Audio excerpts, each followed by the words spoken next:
Hola, hola, ¿qué tal? Muy buenos días para todos. Bienvenidos. Esto es la primera edición de MBB Noticias. Qué gusto recibirles en una mañana que ya tiene 9 grados de temperatura, subiendo hacia el mediodía. Y ya comenzamos, ¿qué te parece, José María? A repasar cómo vendrá el pronóstico del tiempo según Inumet. Claro que sí. Bueno, vamos a ver qué dicen las placas en esta mañana para hoy, martes 28 de junio. Decía que tenemos prevista una mínima de 7 grados. 9, como decía Pilar, es la temperatura que tenemos hasta ahora. No va a variar mucho la máxima, llegará hasta los 11 grados en esta jornada. Se prevé cielo nuboso y cubierto y hay baja probabilidad de precipitaciones. Mañana va a estar cielo nuboso con periodos de claro, las temperaturas extremas como vemos en pantalla. 5 la mínima, más fría que hoy, pero 16 subiendo la máxima hacia el mediodía. Para el jueves 30, último día del mes de junio, no va a variar tampoco mucho la temperatura y también las condiciones climáticas, porque también estará nuboso, algo nuboso,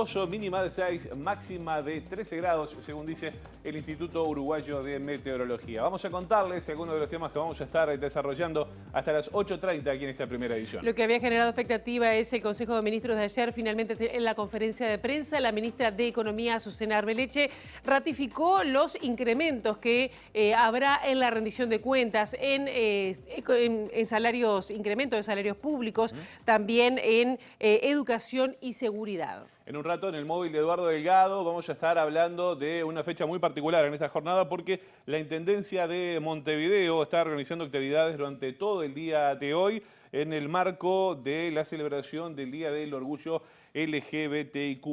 Vamos a tener más detalles en un ratito nada más. Y del ámbito internacional destacamos que enviados del presidente de Estados Unidos, Joe Biden, llegaron a Venezuela para intentar entablar un nuevo diálogo con el gobierno de Maduro. Ya les contamos los contenidos de esta mañana, también le dijimos cómo va a estar el tiempo, ahora les mostramos cómo están las calles de la ciudad a través de las cámaras del Centro de Gestión de Movilidad. Exactamente, y comenzamos por Carlos de la Vega, entre Ferreira y Artigas y Capichuelo. Sí. El corte será hasta el 4 de julio. Sí. Y después Yacó entre Plaza Fabini a Almería hasta las 5 de la tarde. Exactamente, Juan Carlos Blanco, la caída senda hacia Avenida Graciada entre Tomás Villalba y Atanasio Aguirre. Esto estará cortado desde ayer y se extenderá hasta el 20 de julio.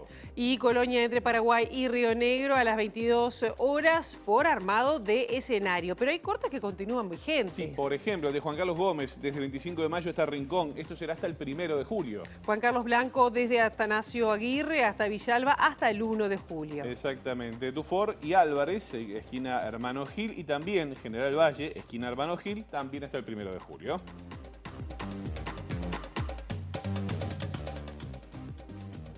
Bien, el intendenta de Montevideo, Carolina Cose, comenzó su gira internacional para participar en Bruselas del cuarto diálogo birregional de Eurosocial. Exacto. La semana pasada la Junta Departamental le había autorizado en sesión ordinaria licencia entre los días 27 de junio y 2 de julio, periodo en el cual asumirá su lugar interinamente Ignacio Lorenzo, que es actualmente el director de limpieza de la comuna capitalina. En esta nueva ronda de diálogo se compartirán experiencias desarrolladas sobre nuevos contratos sociales y políticas públicas inclusivas en el marco de la cooperación entre Europa y América Latina y el Caribe de la Eurosocial, diálogo que comenzó en el año 2016. Vamos con otros asuntos también vinculados a la Intendencia de Montevideo, porque justamente la comuna capitalina lanzó ayer un concurso de anteproyectos para construir el memorial de expresas políticas víctimas de terrorismo de Estado. Esto será en el espacio Julia Arévalo, frente al Palacio Legislativo. El primer premio recibirá un reconocimiento de 100.000 pesos como compra del anteproyecto por parte de la comuna capitalina. La convocatoria es realizada por la Intendencia de Montevideo junto al colectivo de expresas políticas de Uruguay y Crisol. Adriana Sinola, expresa política, habló del objetivo de este memorial. Resaltar sobre todo la resiliencia y la solidaridad entre las mujeres, por eso hablamos como tú decías, en cuanto a la esperanza y a la paz, confluyendo ahí todo nuestro sentir de lo vivido, y que esté frente al Palacio Legislativo también significa para nosotras darle la magnitud nacional de lo que fue la tragedia durante esos años y hoy hacer visible nuestro aporte a la lucha. Podrán participar en el concurso profesionales o personas formadas en arquitectura, diseño, arte y comunicación y se podrá presentar de manera individual o colectiva. Se recibirán consultas hasta el 25 de julio a través de un formulario disponible en la web de la comuna. Para la Intendencia es un honor ser parte, ya lo ha sido en los otros memoriales, el de los detenidos desaparecidos, el recientemente inaugurado en Punta Carretas, el otro del Penal de Libertad, no fuimos parte como institución, pero en todo caso son momentos significativos para la ciudad y para la sociedad. El 4 de agosto es el día que se recibirán las propuestas, a partir de ahora ya están publicadas todas las reglas, las bases, por lo tanto hasta esa fecha se estará trabajando, esperamos que muchos equipos desarrollando estas propuestas. Vamos a hablar del reporte semanal de COVID-19. Ustedes saben, todas las semanas el Ministerio de Salud Pública y Sistema Nacional de Emergencia han cambiado la modalidad y por tal motivo informaron ayer que entre el 19 y el 25 de junio fallecieron 19 personas a causa de esta enfermedad. En el mismo periodo se confirmaron 5.681 nuevos casos. Estamos hablando de 30% menos que la semana anterior. Entre 32.517 test realizados. La tasa de positividad fue de 17,5%. Tasa que bajó también un poquito, porque estaba cerca del 20% de una semana a otra. Desde que se detectó el primer contagio el 13 de marzo de 2020, cuando se declaró la emergencia sanitaria, son 957.629 los casos registrados en el país y 7.331 las personas fallecidas. Y del total de camas de CTI ocupadas el 25 de junio, el 4,7% correspondía a casos de COVID-19. Vamos a hablar ahora de economía de alguna manera, porque sobre las 20:30 de este lunes, la titular de la cartera de Economía, Azucena Arbeleche, encabezó la conferencia de prensa posterior al Consejo de Ministros para cerrar el asunto de rendición de cuentas. Sí, efectivamente, desde las 5 de la tarde el presidente de la República, Luis Lacalle Pou, recibió justamente en Torre Ejecutiva a los ministros para definir los detalles, ajustar detalles del proyecto de ley que va a ingresar al Parlamento el próximo 5 de julio. Sí, en ese sentido, en su mensaje, Azucena Arbeleche confirmó los 3 ejes a los cuales el Poder Ejecutivo va a proponer un refuerzo presupuestal para el año 2023. En la rendición de cuentas que discutimos en la tarde de hoy, terminamos de consolidar o consolidamos para presentar la transformación educativa que el país viene realizando y que ahora se va a fortalecer. Y consolidamos la protección de nuestros ciudadanos, lo que tiene que ver con la protección desde el Ministerio del Interior. También hablamos, como otro pilar en general, de la recuperación salarial que empieza a observarse en esta rendición de cuentas. Estamos hablando de la recuperación salarial en los funcionarios públicos. Esto era un compromiso del gobierno, estaba en la ley de presupuesto y esto lo empezamos a realizar en esta rendición. Para aclarar que la rendición de cuentas va a ingresar el 30 de junio, que es el límite, al Parlamento, y el Parlamento lo va a comenzar a tratar el 5 de julio. Exactamente, bueno, y tiene ahí 30 días para analizar en cada una de las cámaras. A propósito de números, si me permite, en la conferencia de prensa hubo una pregunta que fue la del millón, justamente, y es cuánto va a corresponder justamente a cada uno de los ejes que mencionaba la titular de Economía. En la tarde de hoy no vamos a desglosar ningún número, entre otras cosas porque el sistema se cierra mañana con los detalles. Por supuesto que tenemos los grandes números, pero en el día de hoy no vamos a desarrollar números.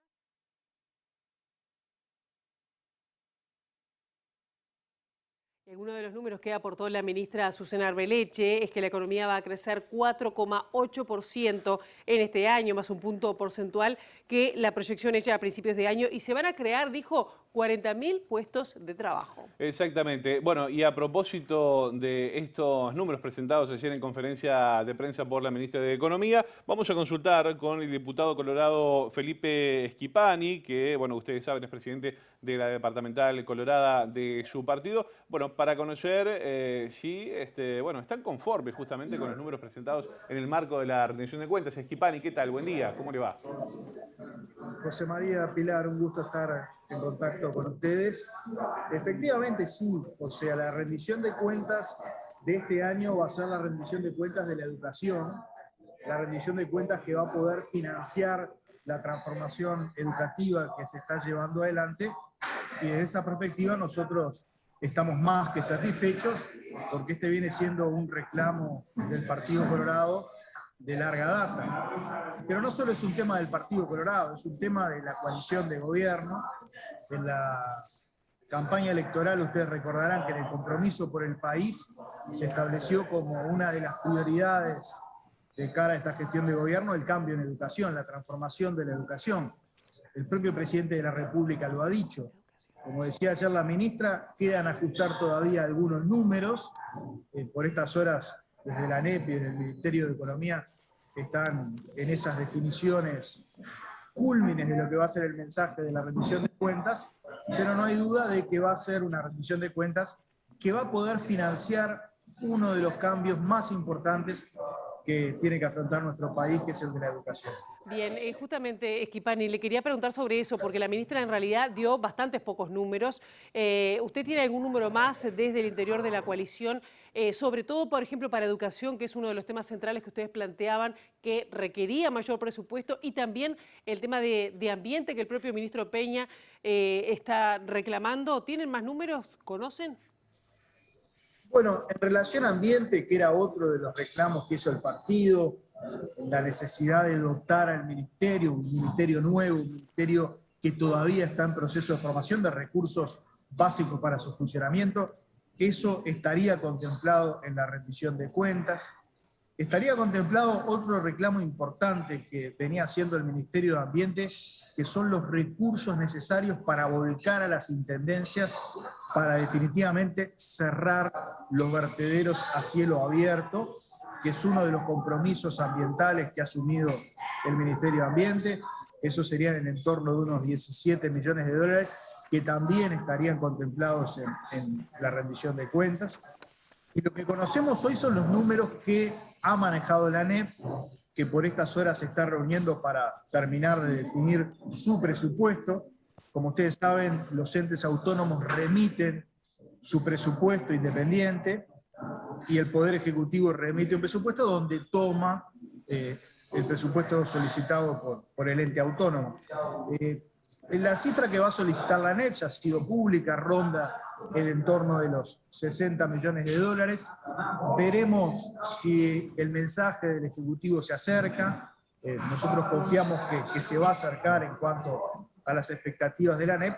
Y lo más importante es que va a poder financiarse ese cambio tan esperado, que supone, para decirlo brevemente, poner foco en la desigualdad que se genera fundamentalmente en las zonas de contexto crítico, y para eso la respuesta son los centros María Espínola, que son UTUS y liceos de tiempo completo, en donde los jóvenes están en la mañana y en la tarde, donde tienen 4 comidas, en donde se integra la familia, en donde participan de actividades extracurriculares. En esas zonas solo 18 de cada 100 jóvenes terminan el liceo. Y los centros María Espínola son la respuesta para que esos jóvenes no abandonen el sistema educativo y puedan formarse y tener un futuro en la vida. Y el otro gran cambio es el cambio de la currícula, el cambio de los planes y de los programas, de lo que se enseña. Tenemos planes y programas que en el caso de la educación media básica responden a otro mundo, son de la década del 40, del 47. Tenemos planes de bachillerato de la década del 70. Hay que adaptar los contenidos educativos al mundo que hoy vivimos. Hay que enseñar destrezas, habilidades, hay que enseñarle a los muchachos a programar. ¿Eso quiere decir, ahí están centrados en las expectativas de la reforma. Ya para el cierre, pero usted quiere decir que el Partido Colorado va a votar tal cual venga, ingrese el 30 de junio al Parlamento el proyecto que mande el Poder Ejecutivo. Pilar, por esencia, el Parlamento es el ámbito donde se discute la rendición de cuentas. Seguramente lo que se termine votando sea muy distinto a lo que llegue, ¿no? Allí vamos a tener los legisladores el presupuesto para poder hacer modificaciones, hacer cambios. O sea, no vamos a votar tal cual viene el presupuesto del Poder Ejecutivo. Seguramente habrá cambios en muchos temas, habrá reasignaciones de gastos. En fin, el presupuesto, como cualquier presupuesto, no llega cerrado. No es ese el ánimo del gobierno. Claro. Naturalmente que las grandes orientaciones las compartimos. Ayer la ministra dio datos muy alentadores de una perspectiva de crecimiento económico mayor a la anunciada en febrero, de 4,8 del producto, de una previsión de creación de 40.000 empleos. Es un presupuesto que va bien orientado, ¿no? A la educación, a la seguridad, a la ciencia y a la tecnología, pero seguramente en el trámite parlamentario surjan muchas modificaciones. El Parlamento no es una escribanía del Poder Ejecutivo, el Parlamento tiene las potestades no de aumentar el gasto, pero sí de reasignar partidas, de introducir nuevos articulados. Y eso es lo que vamos a hacer a partir del mes de julio, cuando se empiece a tratar esta rendición en el Parlamento Nacional. Exactamente. Bueno, queda abierta la discusión. La rendición entra el 30. Como decía usted, a partir del 5 de julio comienza el debate en la Cámara. Diputado Felipe Schipani, gracias por estos minutos con MB Noticias. El agradecido soy yo. Buena mañana. Que pase bien. Bien, y cambiamos ahora de tema. El fiscal Gilberto Rodríguez va a interrogar esta jornada a 4 jerarcas del Poder Ejecutivo denunciados por la concesión del puerto a Catonasí. Sí, en esta instancia se va a buscar avanzar sobre lo que fue el proceso de negociación con la empresa belga.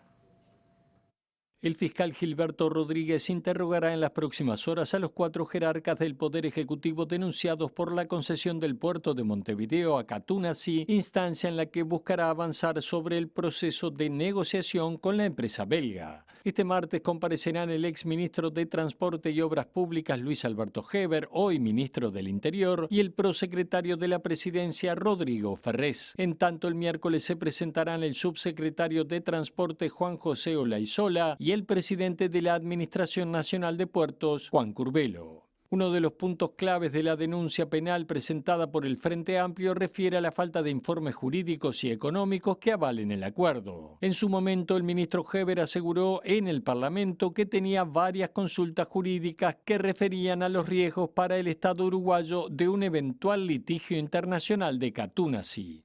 Sin embargo, esas consultas nunca aparecieron. El viernes 24, en declaraciones al diario El Observador, el prosecretario de Presidencia afirmó que esas consultas nunca se realizaron. Acá el que asesoró fui yo. Realicé un informe jurídico interno que fue una hoja de ruta de trabajo. Lo hice leyendo los libros que tengo ahí, pero nada más. Para mí era clarísimo, era mi especialidad dentro del derecho. Me dedico a esto, afirmó Ferrés. Además dijo que la empresa tenía consultas jurídicas pero que no las mostraron por el acuerdo de confidencialidad firmado entre las partes. De esta forma desmintió las declaraciones de Heber en el Parlamento. El ministro Heber nunca accedió a un informe durante el acuerdo. Después que se firmó, si tuvo un intercambio tendría que preguntarle a él. A mí me consta que antes no, porque el nulo intercambio de información era una de las cosas que se había acordado, expresó Ferrés. El jerarca aseguró que toda la documentación jurídica, incluida el acuerdo y los decretos, fue redactada por él a pedido del presidente de la República. Vamos con otros asuntos. Hoy, 28 de junio, se conmemora el Día Internacional del Orgullo LGBTIQ+, una fecha que se comenzó a recordar a partir del año 1969. Ese día la policía de Nueva York hizo una redada en el bar Stonewall y era la segunda vez en la semana que lo hacía. Unas 200 personas, lesbianas, gays, transgénero, drag queens, fueron expulsadas a la calle, pero por última vez resistieron el arresto. Los enfrentamientos se repitieron durante varios días. En ese momento la homosexualidad en Estados Unidos era ilegal, menos en Illinois, y era considerada una enfermedad por la Organización Mundial de la Salud. Por ejemplo, estas personas no podían trabajar en la función pública y salir del closet implicaba no acceder a la licencia para muchas personas profesionales como el derecho o la medicina. En Nueva York miles de personas eran arrestadas cada año por crímenes contra la naturaleza, prostitución o comportamiento lascivo. Se considera que allí surgió el movimiento de defensa de los derechos LGBTIQ+, y que hoy tiene alcance global y que un año después, al celebrar el aniversario de la resistencia, dio origen a la Marcha del Orgullo Gay. Y para profundizar este tema estamos recibiendo con muchísimo gusto a nuestro compañero Eduardo Delgado. Eduardo, bienvenido. Pilar, Josema, un gusto saludarlos. Estoy aquí en el Teatro Solís, que desde su propia fachada justamente destaca, digamos, la relevancia del Día Internacional del Orgullo LGBT+. Y estoy con Sergio Miranda, responsable de la Secretaría de Diversidad de la Intendencia. Ante todo, gracias Sergio por recibirnos a estas horas. Y bueno, contarnos un poco primero en cuanto a los objetivos y las actividades principales en el correr del año de la Secretaría. Bueno, nosotros hemos venido trabajando durante todo el año, digamos, con muchas líneas que tienen que ver, primero en el marco de la emergencia, con líneas de trabajo y salud para la población LGBT. Todo el plan ABC de la línea de trabajo aumentó el cupo para la población trans. Ahora, en el tercer ingreso, en total van a ser unas 200 personas trans que han entrado con las oportunidades laborales en este periodo. Y después con la línea de salud en policlínicas, capacitación para el personal médico y no médico de las policlínicas para atención a población LGBT, una capacitación, es un programa estratégico de capacitaciones para personas trans y no binarias que comenzó el mes pasado y que va a continuar hasta el mes de septiembre, donde hay unas 60 personas anotadas. O sea, esto es en lo que va en este año, más todo lo que se viene y que vamos a continuar durante toda la gestión. Este Día Internacional del Orgullo tiene algunas características especiales para Uruguay, Sergio. O sea, estamos recordando 30 años de esa ya histórica y tan relevante marcha, y desde la Secretaría hay un homenaje particular a estas personas. Sí, justo hoy, que coincide este 28 de junio, además son los 30 años de la primera concentración que se realizaron en reclamo por los derechos de las personas LGBT+, en la Plaza Libertad, en la Plaza Cagancha, y con ese motivo, junto a Llamar H y al Centro de Fotografía de Montevideo, vamos a inaugurar hoy a las 12:30 en la Plaza Libertad una fotogalería que hace rinde un homenaje a esta primera concentración, donde hubo, digamos, marcaron el camino un grupo de las primeras personas valientes, porque había que salir en ese momento, en los principios de los 90s, salir a las calles a reclamar su derecho de ser, su derecho de identidad y su derecho de manifestarse. Hay una foto muy icónica de la fotógrafa Diana Mines, que va a estar como homenajeada en esa fotogalería, junto a otra serie que tienen que ver con los volantes, la recopilación de la prensa de ese momento, textos alusivos, la proclama de ese día, y bueno, va a estar se inaugura hoy y va a estar hasta septiembre inclusive. Okay. Y Sergio, por último, contanos también el resto de actividades de hoy. Bueno, hoy aquí en el Teatro Solís, tenemos a las 12:30 la inauguración de la fotogalería, y luego a las 17 horas va a haber una intervención artística en la Plaza de la Diversidad, en Policía Vieja y Sarandí, y a las 18 horas aquí en el Teatro Solís da inicio un conversatorio que se llama El Camino de la Lucha, historia y presente del movimiento LGBT en Uruguay, que tiene que ver con esto, ¿no? A 30 años de esta primera concentración, un poco el proceso histórico que ha habido desde este día hasta la actualidad, y también en la actualidad, en este contexto, en Uruguay y en el mundo,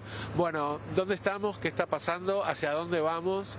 Y hacer como una reflexión también con temas que en general no se hablan mucho y que está bueno hablarlos. En general, uno cuando habla de población LGBT+, tiende a imaginar una población adulta, y si bien ya se ha empezado a hablar, está bueno a profundizar, y es necesario profundizar, empezando a hablar de niñez y adolescencia y también de vejez. Es bastante curioso que en una sociedad envejecida como la de Uruguay, el tema de la vejez LGBT no exista, y nosotros queremos ponerlo en agenda. Lo estamos haciendo ya, como hicimos el año pasado con la población de mujeres lesbianas, que hicimos un informe con la Universidad de la República en Naciones Unidas. Bueno, la idea es continuar ese informe de mujeres y empezar ya estamos empezando junto a la División Salud de la Intendencia un programa de atención a niñez y adolescencias, y empezar a un trabajo de investigación profundo con el tema de vejez LGBT. Soy Miranda, director de Secretaría de Diversidad. Muchas gracias por estos minutos. Bueno, agenda intensa hoy. Sí, los esperamos a todos. Entrada libre, por supuesto, en el Teatro Solís, hoy a partir de las 18 horas. Muchas Gracias. Compañeros, volvemos con ustedes. Bien, muchísimas gracias, Eduardo, por esta información. A las 6 de la tarde, entonces, todos allí convocados al Solís y distintas actividades además que hay en la ciudad. Ya les digo que a propósito de este tema, hoy, esta mañana en Ciudad Viva, vamos a tener a referentes de Ovejas Negras a propósito de esta celebración. Si les parece, hacemos una breve pausa. ¿Cómo no? Vamos y volvemos.